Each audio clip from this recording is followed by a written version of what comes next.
Ladies and gentlemen, welcome back to ETN Show, the European Technology Network. We are live here from Panathenea in the heart of Athens. Moving on. What is it? It's co-founded by Lars Rasmussen, the original founder of Google Maps, and a brilliant team. We are here, as I say, in the heart of Athens. We've got the We've got the Parthenon, just a bunch of other stuff over there. over Looks yonder. good. It looks good. A bunch of the guests have already been Euromaxing during the Athens tour. I saw a selfie of Andreas Klinger and Judith over at Visionaries. They were Euromaxing up there only 40 minutes ago, Michael. Wow, look at that. Very cool. Having a great time. So I thought we could welcome Let's- Roxanne onto the show. Roxanne. How are you doing? Thank you so much for joining us. Thank you so much. Welcome to the European Technology Network. Thank you. My first time. Yeah, I know. We've been working Crazy, on right? this for a while. We're absolutely over the moon that you can join us. Maybe for the viewers and the listeners at home, do you want to just maybe let us know, who you are, what is Station F, what have you been focusing on recently, and we can go from there. Sure. So Station F, world's biggest startup campus based in Paris, France. We're going to be celebrating 9 years. So we have a campus, massive campus, 50,000 square meters. We have 1,000 early stage companies based on campus, 30 different programs. People often say Station F was the biggest incubator. It has 3 incubators. Can you maybe just tell us a bit more about this? What is it? Why was this needed? How does it work? Yeah, so this was kind of a while in the making, but we really felt that we were seeing a lot of founders that they were feeling that they need to go to the US to have access to certain people, to certain resources. And with everything that's happening around AI, we just thought that's ridiculous because actually on campus, we already had a lot of the major players. So we brought together 16 of the major players in AI. We have Microsoft, Meta, OpenAI, Mistral. I'm not going to be able to name them all. So we give access to the founders, the best tech stack, access directly to the companies, and we're helping them hit 1 million revenue within the first 6 months. That was a feedback we heard from a lot of investors that were comparing US and Europe, saying these guys are a little bit slower. Are we seeing, founders coming out of the Station F group, like are they hitting these milestones quicker? Are they hitting them faster with leaner teams? Actually, yeah. So in our first batch, we've only had one batch so far because it launched in January. We're gearing up for the second one in September. We have 25% of the batch that's on track to hit the 1 million revenue mark within the first 6 months. And we had 2 of the companies actually that won global awards. Ripple is a company that won the big OpenAI hackathon in San Francisco. I think Sam Altman was a judge of that competition, so kind of a big milestone for that company. And more recently, we had Alpic that won the global competition organized by Deal. So actually companies that are really hitting these milestones quite quickly. That was the... was recent. That was recent. That was like last week or 2 weeks ago. It was like 50,000. Yeah, So, 1 million. I'd love to hear some like early days war stories. Oh my of, like, God. when you How guys much time do we have? No, I don't think a lot of people outside of Paris know this, but we were not supposed to launch in June. We were supposed to launch in April. And February, I think it was February 17th or 19th, like a month before we're supposed to launch. I go on campus and I see that literally we have a massive auditorium for 400 people and it's filling up with water. And I was just like, what? My brain like couldn't understand what was going on. And we had a huge pipe that was not installed correctly.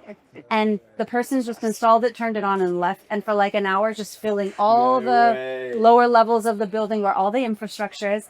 And the master stage was getting filled with water.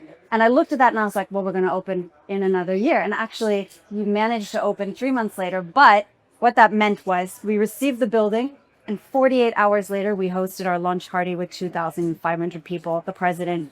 And it was just like, nothing in this building works. So you can imagine what happened after that. Good to see you again. You too. How are you? Now we can finally get after Great. Thanks so much. after your first appearance of the slush. It's Well, kind of like the opening moment. It's to a come on little the bit show. warmer this time, right? So when people have been asking me, like, they'll be like, oh, what's Panathenea? And my go-to line has just been, it's slush, but it's hot and there's wine. And you can see the Acropolis from right yes, across. yeah. You should get a shot of that later. When Yeah, we're quiet, we're thinking of doing. maybe we're getting you right now, actually. Yeah. Yeah, I'm kind of jealous of that angle. Yeah. That could be going well. You've got some amazing news to share. New role, founder experience, OpenAI. Yeah. Why did this happen? What is this about? What are we looking at here? Sure. So fundamentally, the way that people are building companies today has changed. Being an AI founder at a time when everything has compressed, the timeline from idea to prototype, the way that you're using the tools, the way that you're fundraising, getting your PMF, talking to customers, every single step of building a company is now changed, and companies need to change with the founders. So we just wanted to create the space for us to really listen to founders, but also move at speed with them and support founders from day one. There's like more than 1 million enterprise companies that are building on OpenAI. I wake up and I go to sleep with one thing in my mind of how do I help startups succeed? And I've gone very, very deep in the workflows from some of the best startups in Europe, but also spend just as much time in universities and on campus and in meetups and in hackathons where people are starting something new. So when you spend every single day with people, then at some point you realize the feedback is common. The requests are similar. The what you don't yet have that people say, if you built this, I could go faster, becomes more of a pattern. And then at some point you have to make a decision. Do I continue to offer what I have always offered and how everyone else is doing it? Or do I create again the space and opportunity to build the things that people are asking for? So what I did yesterday, and this is just an experiment, but we might adopt it full time, is so I posted it on X and on LinkedIn, which is just founderxfeedback.com. And it's literally asking you, what is the one thing that we could do for you? If we built it, if we fixed it, if we unblocked it, what would it be? What would the impact be? What stage are you at? I'm not asking for any additional information. It's just give me your asks. I'm having it open for like a couple of weeks, just to see what the asks are. If people like it, I will put it in the proper OpenAI website, but for now it's a personal experiment. What's the what are the responses so far? Sorry? Have you looked at the responses? Yeah, honestly, there were, Is there any? yeah, so in a couple of hours, there were a couple of thousand views on it. So I was very happy. And then there were a few hundred pieces of feedback, and it was like, this is something I like, or this is something I don't like. A lot of people are asking for like stuff for us to build. And again, it's bringing the builder mindset for the builder community. So also ties in something I wanted to ask about. You guys are almost in that way. You're kind of providing an ability to build an outcome, right? Yeah. To get to an outcome. I wanted to get your take on the kind of like the services argument of like where building companies is going to go and where I guess the money will flow is building for us as a service model, building for the outcome. Can you talk to us about what your take on so that? I fundamentally believe in the power of startups. Yeah. And I think we're building the intelligence layer and the capability for people to build, you dream it, you build it, and almost anything is possible, whether you're building on Codex and using the tools to prototype, or you're building a generational AI company that starts with how do I work on my workflows on Codex and then use the API to build. Sure. In every single step and scenario, there is a way that we can support startups. But the reason why I believe in founders so much is because if you have the intelligence layer, then it is for founders to see how they push the frontier of where the adoption in enterprises then happens, what problems get solved, how they get solved, how do you go from working on unit economics and improving an automation to I'm building an end-to-end solution and a platform of services that can be fundamentally value generative for the customers that they have, whether that is in construction or in the restaurant industry or in the pharma industry or in, customer service. I will say one last thing. I think I said it last time, but I'm from Greece. I was born and raised here. I'm very excited because my parents are coming tomorrow, but I'm also doing a panel tomorrow with my 10-year-old daughter on how she's using AI, and she's now heard about the stock market. So we're using Codex and Lovable to build her own how do we get information to invest in stocks. If she can do it at 10, anyone else can do it. So anyone can be a founder. I suck at trading, so you'll get to meet her in a couple of hours. Thank you. Thank you guys. Bye-bye. Bye-bye. Nice one. Cheers, Laura. Polymarket, the world's largest prediction market. Stay informed and profit-driven knowledge. Go to polymarket.com. Drink away. Super chill. Here we go. How you doing? It's so good to properly meet you. I know. How are you? How's it going? Lovely to meet you. You're bringing the vodka. Tell me, are you drinking join us? Is that I'm hot drinking tea? coffee. Oh my god. I can't do iced coffee. Like I cannot, I've tried. I iced cannot. coffee? Is that not the game? No, I cannot. Congratulations are in order first. You recently won Investor of the Year at the German Awards. Congratulations. How was this? What was the night like? It was fun. I mean, it's always great to see the German ecosystem kind of coming together and, celebrating the amazing startups that we have and wider ecosystem. It was also not so fun because our chancellor gave a speech that I thought was pretty abysmal, to be honest. Let's hear it. It was like a long list of like all the incremental things that they were doing in the government and the coalition to kind of push Germany forward. I felt like the room fell asleep, halfway through the speech. And it was just an enumeration of things. And I think this was just a moment. In theory, he's a great speaker. Yeah. I think he has a lot of the right intentions. I am generally pro the current German political coalition, but it's just a missed opportunity. I think he just lost the room. He lost all the momentum. And so I would have wished for him to seize this moment, make one or two really bold claims, really bold moves. And he just didn't do that. So, US versus Europe, I really just can't get behind that. Yeah, kind of, yeah. So I agree. Right? As a globalist and as someone who still thinks of the US in terms of a country that I just want to love them, no matter how bad and how much they hate on Europe. I really love you guys. You're the freaking best. I still think sovereignty needs to be thought first and foremost from the perspective of what if things do not go our way? What if? And we've seen that with Greenland. We've seen that recently with the Ukraine war and kind of defense alliances. You need to approach sovereignty from the perspective of what if the US are no longer playing the way that they've been playing nice with us in the past couple of years. But then the really key point that we need to do a lot more of in Europe is sovereignty at the end of the day is about leverage, right? It's about owning crucial bottlenecks in supply chains and value capture. We've got companies like ASML. We've got, some, kind of rare exceptions of companies that are the only ones that are able to produce something that is part of a value chain that is really freaking valuable, which is AI. But we've got too few of them. And so I think the first step in terms of building leverage, the first step into sovereignty is really making sure that you own these choke points. Yeah. We have another choke point in Europe, which is our industrial manufacturing base. We still are one of the most important industrial manufacturing nations in the world. And turns out robotics and the future of AI needs a lot of kind of manufacturing, it needs embodied intelligence. Yeah. And so this is another choke point. We see it on the horizon. We know that it's going to be a massive thing. The important thing is to now fully own it, really double down on it, because it will give us leverage to basically buy time in the event that our allies are no longer our allies, have weight at the table, have something to trade in, right?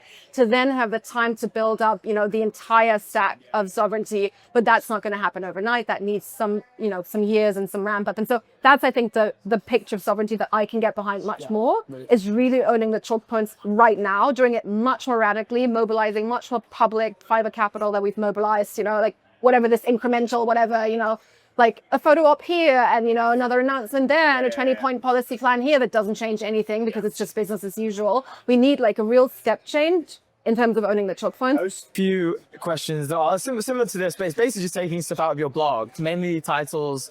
There's a great segue here on one of the titles, but there's one that I just kind of want to jump to, which I think is fascinating. And I remember seeing this go relatively viral at the time, but I've never sworn on the show, but I'm going to swear on the show for the first time here. But it's raising unfuckwithable kids.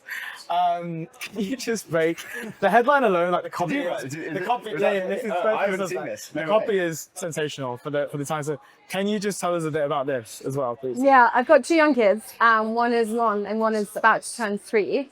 And so lots of people ask me, what do you plan to do? You've got kids, how do you raise them now in the age of AI? And so I just sat down and was like, oh my God, let me think this through. And it turned into how to raise unfuckable kids in the age of AI. I've got lots of blog posts that have fuck in the title somewhere, and it causes all sorts of issues in terms of social distribution, but whatever. Exactly. But essentially the idea of being unfuckwithable is to be at peace with yourself, to kind of have a grounded steadfastness that rests in your own humanity, such that the world, no matter how much it changes, no matter how much disruption there is, cannot fuck with you. Yeah. And so I think at the end of the day, that's what I want to instill in my children. At the end of the day, I think dealing with AI well is not so much an exercise in learning to adopt AI. It also is that, but first and foremost, it is learning to be a full human being. And that touches on things like innate curiosity, right? I want my children to have an innate curiosity because otherwise they'll just turn into empty shells that wrap themselves around AI. Yeah. And when you kind of strip, the AI away, there's nothing there. It's things like, truly empowering the agency of humans. It's things like, really making sure that when we look at AI in the future, we feel that we have value as humans, no matter how powerful AI gets. Like, I still see too many people who say like, oh, but AI can't do this and it can't do that, and that's why humans are valuable. That's the wrong argument to make, guys, because like, I don't know, a year down the line, 2 years, 5 years down the line, I think AI will be better than any, kind of human at any task. And so is that what our value is tied to? The fact that we can do things better than AI? No, I think the fact is tied to the fact that we do things differently through AI. Again, we're embodied, beings, we're biology, we're flesh, blood, tears, love, emotion, and so on and so forth. And so the article really tried to double down on that argument and kind of radically embrace our humanity, and then use AI as a really powerful tool to become even more ourselves. And that's kind of, by and large, I try to raise my kids. Not sure if I'm succeeding. Sometimes I feel like I'm just raising wild raccoons, but it's okay. We'll know in, kind of 20 years how this worked out. Maybe for the viewers in the stream, do you want to introduce yourself, introduce Read AI, we can get into it? Yeah, David Chim, co-founder, CEO of Read AI. We are the fastest growing note taker globally. We've got over 5 million MAUs. We're adding about 40 to 50,000 users a day. We're the system of record, and no media spend, or very little media spend.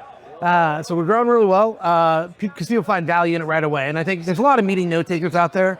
What makes us really different at the end of the day is we look at how people react to what we said. So just like with your audience, imagine you can see if they're interested or not, they're nodding their head, or they're starting to do something else and looking around or multitasking. We're able to pick that up. And so what we do is we create a narration layer to the meeting. So it's not just going in and say, here's a transcript, here's what people said, and put it in a chat GPT. We're saying David said this, but Ronan reacted this way. Or David actually was like talking too fast and he's talking at 175 words per minute and people couldn't understand him. So we actually seed all that metadata. And so when you put that into like an LLM or kind of any kind of like large language model, you're actually able to get different outcomes because you've got that narration piece. Let's talk about the growth. You said very little marketing spend. Like, how are you guys growing so quickly? Is it like, an inherently viral product like you saw with like, Calendly and all that kind of stuff? I guess they kind of started that inherently viral product by putting, their kind of CTA at the bottom of every email. 100%. So when we join a call, there's ways that you can measure a call. So we call them agents. The agent joins the call as a participant and it announces itself. And it has very little branding, but it just says Read AI, meeting note taker, or David's assistant. And then when we join the call, what we do is a little bit different is we'll actually announce it to everybody that David invited this agent to the call. If you don't want it on the call, type in opt out, it'll leave, delete all the data. But that thing alone that we were trying to be friendly with everybody to do it the right way, made people start to understand, oh, this is Read AI, let me go check it out, and they go sign up against it. So meetings are inherently social and Read is kind of the same way. From a scale perspective, because we started at the age of AI, like in 2021, all of our tooling is AI based. So we've got teams like our finance and HR team is like 2 or 3 people for a company where we have 5 million MAUs. Yeah. Oh my God. Because we've outsourced. We've got a customer support team or client success team where there are only 5 people that support 5 million MAUs. So how many employees? We've got a little under 100 right now. Was there anything that you learned, even though it was a great success, that you wouldn't do again, or like specific things that you like, okay, this was really great, like as a philosophy or as a theory? Or I think one worked out with Place and worked out with Read as well is like, don't look for an exit. I think when you start to plan on an exit, if you say like, well, if I got to this feature, someone might acquire us, that's a horrible play. Like at Place, I met with Imran Khan, who was the CSO at the time, and he took Snapchat public. And I met with him, I was like, oh, it's a BD meeting. And I was like, I want you to use my technology in the company. And he's like, a good conversation. At the end, he's like, hey, if you could do anything with Snapchat, what would you do? I was like, yeah, let's get this partnership thing signed. He's like, if you could do anything with Snapchat, what would you do? Let's get this partnership signed. And then he's like, later on, he became a really good friend. He's like, that's the dumbest answer I ever heard. Did you not know that we were trying to acquire you? And you didn't have that context to like tell a bigger story. And so for me, but that was actually the reason why they were like, you're not trying to sell, you're trying to build something big. Like that you passed the test, even though you gave a horrible answer. I think the second thing I'd say is like when I started Place, it was profitable for 3 years. So we raised a $2 million, $3 million round Series A. We raised a $10 million Series B. We actually never spent the $10 million. And that was a mistake. I think we were winning in the market. We had market share. We could have gone quicker. We could have taken the whole market. We could have acquired Foursquare. We could have acquired Factual versus the other way around. So I think that was a missed opportunity because is that what you would have wanted to do, do you think? I think I could have best built it out as a standalone and then made the decision, do I need these companies? But I didn't really take advantage of that because I was a first-time founder. So it's like when you have product market fit, when things just work like magic, that's when you throw fuel on the fire. Yeah. Welcome to the show. Costas is managing partner at Venture Friends. What are you guys focused on at the moment? What are you excited about? We started from consumer and from marketplaces and fintech, and gradually we became a B2B investor just because most of the founders we come across are building B2B solutions. And now obviously AI. What's the talk on? So the talk is a fireside chat. We're going to discuss with Victor, first of all, the journey of Plum and his journey as a founder, because we invested in Plum like 8 years ago. It was, as you know, a very busy space, fintech, consumer fintech. But Plum has made it now, has exceeded 40 million of revenues, profitable, 280 people in London, Athens, and Nicosia in Cyprus. Amazing. So it's a lot of learnings, many ups and downs. So we're going to share this just to show people that, you know what, when they see a data point, that doesn't mean that it was an easy ride. Yeah. They see the success, but in between there has been so much. What we consider the modes and the defensibilities, like building a software, is no longer the case. You can build so easily. So it's all about distribution. And the founders need to be very AI first in their thinking of how to build a company. And this is something that just a few years ago was not a prerequisite. And the expectations from the investors have changed a lot, because we have seen some companies that are growing exponentially. All investors are now expecting something like that. They're expecting companies that can grow like 5x in a year. They can reach $1 million in months, and then the 5 or 10 million milestones very soon, which is, it's a pity. We're trying to be somewhere in the middle and acknowledge the fact that not everything that shines is gold, and the fact that the company has grown too fast, that doesn't mean that this is always sustainable.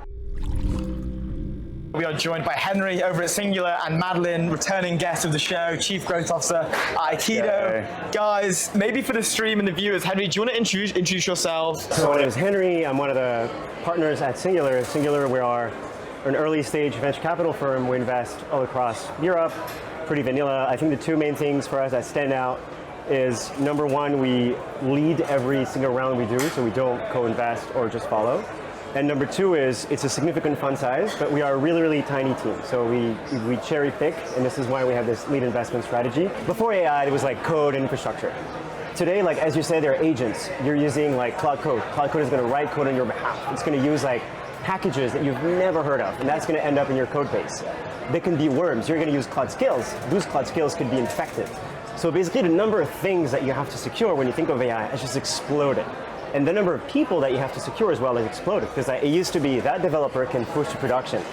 Now you are a marketing person, you can vibe code something, and that maybe that has access to production and can lead to like a terrible breach, right?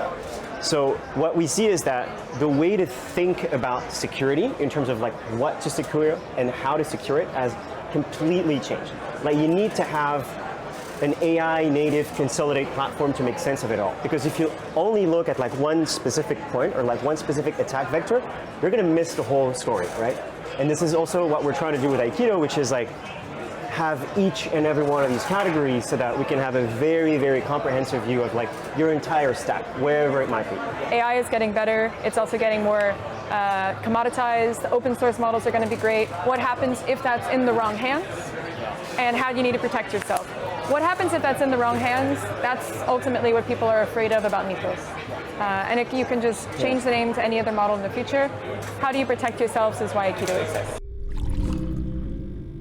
Can you introduce yourself, your role within EU Inc., so everyone can get to know you as well, because everyone knows this guy already. He's been on too many times.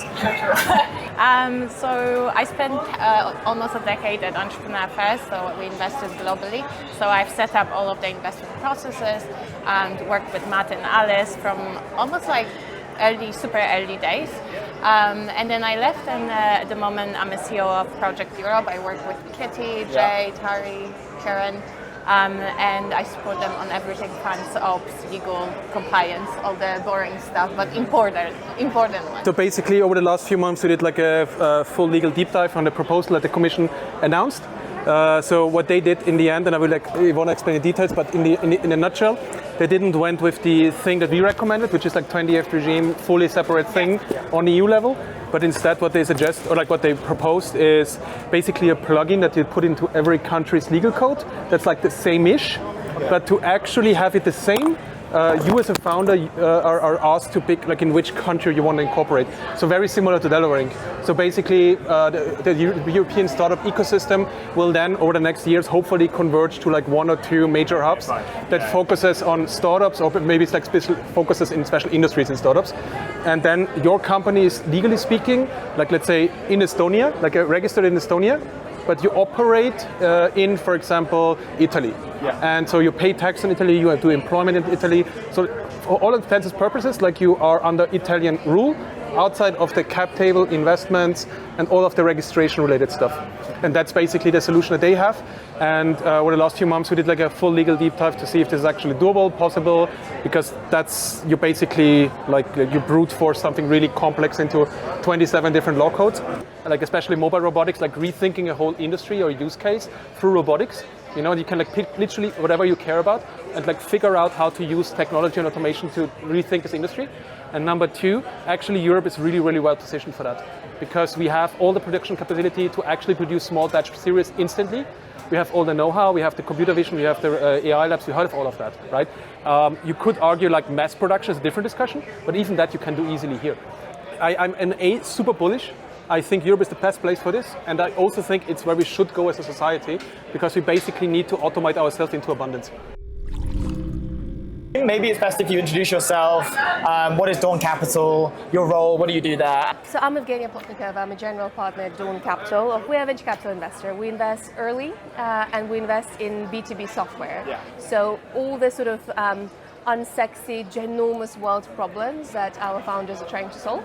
And we're there to help them accelerate on that journey. So very often we'll come in when they figured out the product, they figured out the tech, and now it's about scaling. And so we intervene at that tipping point where it is often about going global, opening an office in the US, hiring the next roster of fantastic executives, and this is where we typically come in with a large checkbook to help our founders build the global titans of software. Absolutely, and it's something that I've been writing about, and I've been trying to make a case for humans where everyone talks purely about disruption. And by the way, fundamentally believe that it is the greatest platform shift in technology. I think it's absolutely fundamental. I'm really excited about the businesses that will be built, but I think we're sort of humanity still stands a chance. And we speak specifically about the radical humanity. I think in certain areas, but perhaps, and this is perhaps a slightly dystopian version. Yeah, we're getting dystopian. Do you know what? I actually would like to maybe then make a case for managers. Sure. Right, so, and I'm not talking just, Karen called me a manager, but Karen, the manager of AI, right? And there perhaps it's saying like, look, today the toolkit that we have is able to automate some of those simple tasks, right? Perhaps you will allow it to maybe book a hotel in Athens because it knows enough about you and it likes the style that you want, but would you allow it to buy your house? Right? Project this into the world of enterprise, I still believe that there will be areas where the human is the manager, and you are kind of running an army of half people, half agents that you will handle and you will be able to perhaps work with, right? And so I think for me, it has to be a combination. For the time being, we're not yet at the point of reasoning where AI knows what problems to solve and what questions to ask, right? We're still far, far away from that full autonomy. And so I think for the time being, it's a case for human and maybe a case for managers, actually. First question, I'd love to hear the founding story of Deal. Like, what was it like in the early days? Oh my God, first year was crazy because we founded the company in 2019, and then 2020 is COVID times, right? And a lot of people started to work remotely, so we were extremely busy actually. And then just because we first started the company 2019, so our product we need to catch up a lot for the massive volume that we had inflow, and then we worked very, very hard to focus on product development, focus on building the operational team, closing a lot of banking partners because we need to move the money cross-border, and that was really, really fun. The culture is called the default optimism. So what means is that we want to hire people that they have the belief that they will be able to solve the toughest problems out there. They are always continuously finding solutions, building systems so that they can build something amazing, right? So you need to be hopeful and you need to have the goal. So that's what we meant by default optimism. Connected to that, throughout the research that we're doing, just on the meteoric rise of deal, I found something called the Ghostbusters. Yeah. Like special projects. We didn't ask Alex about this. We hadn't found it. So what is the Ghostbusters special projects team? Great question. So that's actually Alex's idea. Have a Ghostbuster team. And because what we realize is that we build so many products right now. We transformed from a single product payment platform to now 10 different products. We cover HR, IT, finance, payroll, everything that you can think of, like when it comes to talent management, people related, right? And then when we manage so many problems, they're just low efficiencies, cross department, cross teams, and then there's no single owner, which slow us down. Right now, AI for deal is not only a productivity tool. It doesn't mean that it does not only mean that software can ship more code, operations can handle more customer ticket, but also it is a thinking machine. It can self-improve, self-correct, self-build, and then help Deal to build a really good company system. So that is where we are with Deal AI. Introduce yourself for the stream. Who are you? Where do you work? What do you focus on? Yeah, guys, great to meet. I'm Mene. I live in San Francisco, run a fund called Mene Capital. We invest in unconventional, kind of untracked young talent. There's a lot of kind of consensus thinking and a lot of the best ideas early on. Don't get back because most of the venture industrial complex really revolves around a few ideas.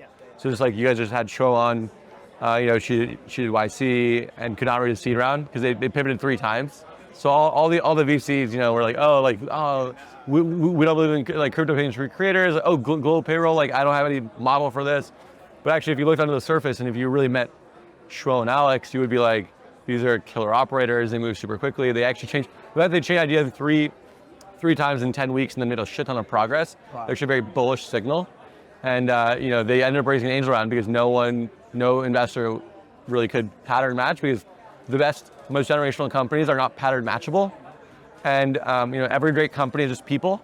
And as a general principle, I don't believe in thesis-driven investing at the earliest stages. Every great business is premised on a secret. A secret is an idea that most people don't know or that most people would disagree with. And every great business is premised on a secret. Every great team is premised on a secret. Every great product is premised on a secret. So you need to fundamentally chase the things that are unique in the world. If you try to build something that is deeply competitive, the margins are eroded away. The moats are very hard to find. And traditionally, the most exceptional businesses of every era of technology were actually not the current thing. So the best time to invest in OpenAI was 6 years ago.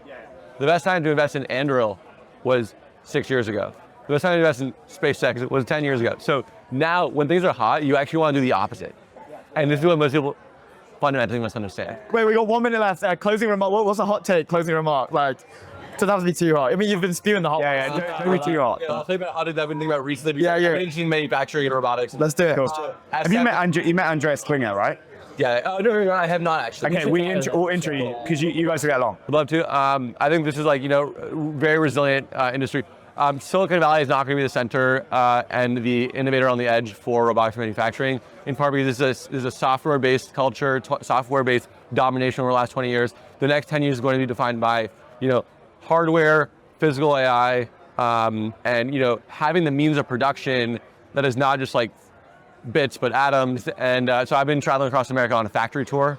We're about to do this thing called the Everything is Factory Tour, which is 5 cities in 5 days, 5 factories, 1 PJ. No way, that's great. You're filming that as content? Yeah, we're filming it. It's gonna be a doc. So Mom's a good friend. She actually be great. Yeah. Dude, that's it. Well, that's the show. I mean, that's as close. Guys, good stuff. And Europeans and SF coming soon. Let's go. Over and out from Panathenea in Athens.